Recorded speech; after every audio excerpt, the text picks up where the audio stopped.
At minus 50 degrees, your breath crystallizes before it leaves your lips. Exposed skin can freeze in under 5 minutes.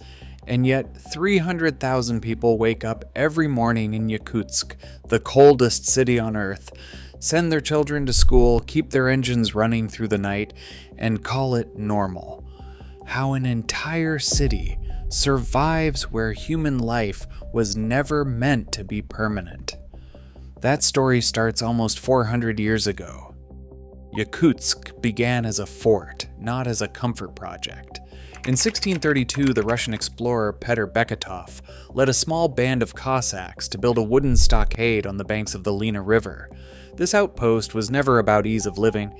It was a foothold for the Tsardom's eastward expansion, a place to collect fur tribute and control river traffic. After a decade of floods and marshy ground, the settlement moved upstream to higher ground in 1642, settling at its present site in the Tuymata Valley. The Lena River shaped Yakutsk's destiny. For centuries, it served as the city's lifeline, a route for barges loaded with furs, timber, and later gold and diamonds. By the late 19th century, Yakutsk had grown from a remote outpost into the administrative and logistical heart of the region. It became a hub for trade, exile, and eventually the mining and energy industries that still anchor its economy. The city's existence is a story of geography and necessity, not comfort. Here, survival was never optional. It was built into the blueprint from the very beginning. Stepping outside in Yakutsk is an act of calculation. The body becomes the first line of defense, wrapped in a careful sequence of layers. A base of merino wool or synthetic fabric wicks away moisture, followed by thick fleece or wool to trap warmth. Over everything goes a windproof parka, heavy and often lined with down, its hood pulled tight against the sting of the air. Hands disappear into mittens lined with reindeer fur. Boots rise high on the calf, and the fur-lined Ashanka presses close over ears and brow. Every inch covered, every seam checked. Even posture changes. Shoulders hunched, face turned away from the wind. Movement is brisk and purposeful. Streets are crossed in short bursts, never lingering. Dmitry Kuznetsov puts it simply. The main rule is to keep moving. In this climate, standing still is an invitation to frostbite. Every journey, even a trip to the corner shop, is measured by how long the body can last before the cold seeps in. Engines in Yakutsk face a different reality. At minus 50 degrees Celsius, motor oil thickens into sludge and batteries lose most of their charge. Diesel fuel can gel solid, stranding vehicles for days. Shutting off a car in this climate isn't just inconvenient, it can mean the end for that engine until spring. Instead, cars are kept alive through a network of solutions. Block heaters circulate warmth through the engine block, powered by street-level outlets that snake along sidewalks and parking lots. Diesel owners pour in anti-gelling additives and swap to special winter blends. Synthetic oils, rated for temperatures as low as minus 70 degrees Celsius, stay fluid when others freeze. Battery blankets and warming pads keep electrical systems ready to spark. For Ivan Petrov, the city's municipal mechanic, every parked vehicle is a patient on life support. His morning starts with a round of checks: block heater cords, coolant levels, and fuel lines. In Yakutsk, idling is not a careless habit, but a calculated act of survival. Here, transportation is a daily ritual of vigilance, where a running engine is the line between mobility and a frozen standstill. The ground beneath Yakutsk is not just cold. It is a frozen world hundreds of meters deep. This is continuous permafrost, a layer so solid that it can support the weight of an entire city, but only if it stays frozen. The challenge for builders is to keep the warmth of human life from melting the very soil that holds everything up. Houses and apartment blocks rise on concrete piles, lifting floors well above the earth. This creates a ventilated gap under each building, a buffer that lets cold air circulate and keeps the heat of stoves and radiators from seeping down. In newer construction, engineers add thermosiphons, sealed tubes that draw warmth out of the ground and release it into the winter air, even during the mildest summers. The Melnikov Permafrost Institute monitors ground temperatures, using sensors and boreholes to catch any sign of thaw before it becomes a disaster. Deep friction piles now anchor modern buildings to colder, more stable layers far below the surface. But older Soviet-era blocks built before these advances are showing cracks and tilts as the permafrost base warms. When the frozen ground softens, concrete and steel can twist or break in slow motion. In Yakutsk, stability is never taken for granted. The city's survival depends on keeping the earth beneath it locked in winter's grip. Inside a Yakutsk kitchen, survival starts at the table.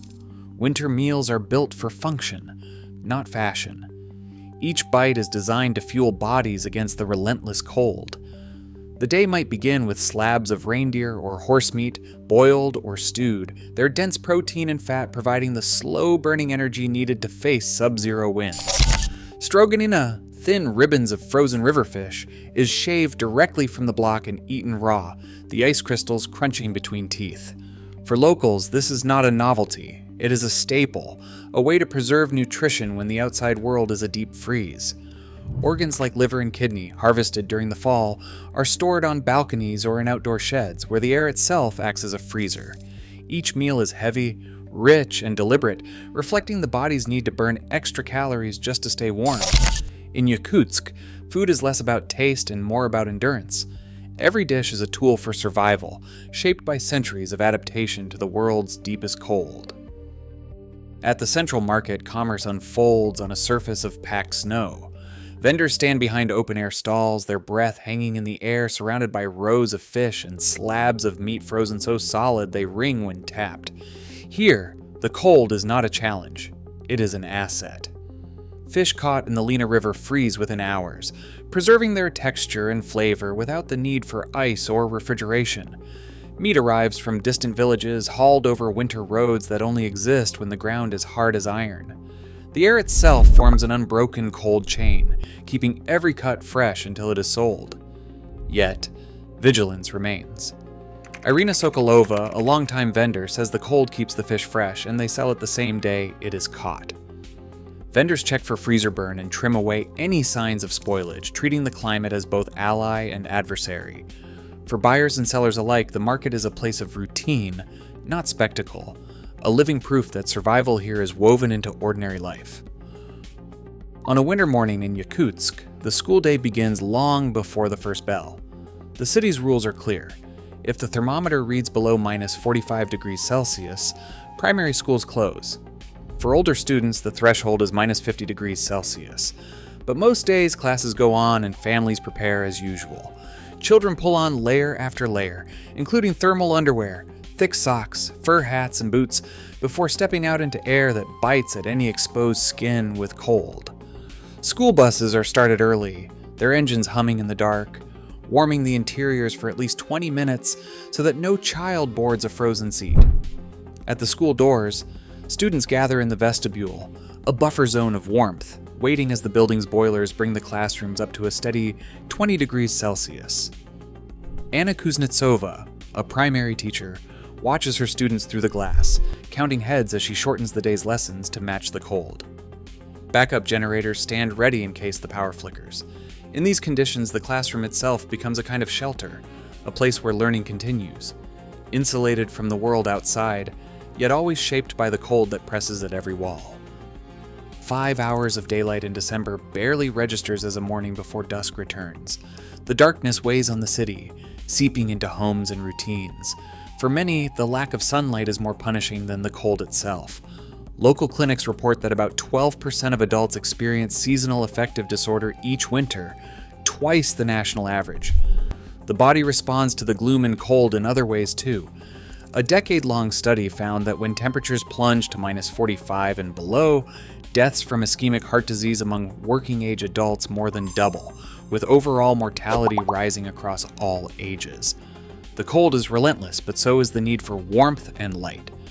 Residents gather around light therapy boxes in schools and offices, seeking a dose of artificial sun. Community saunas or banyas offer heat and a sense of connection. Festivals and group sports, even in the deep freeze, become rituals of endurance. In Yakutsk, survival means finding ways to outlast not just the cold, but the long, unbroken night. Ordinary life in Yakutsk is built on a quiet choreography of small adjustments, each one shaped by the cold. Most apartments are fitted with double window panes, trapping a layer of still air that guards against the relentless chill. Before parking a car for the night, many drivers wrap the engine in a fur-lined cover, a trick handed down through generations to keep metal from snapping in the dark hours.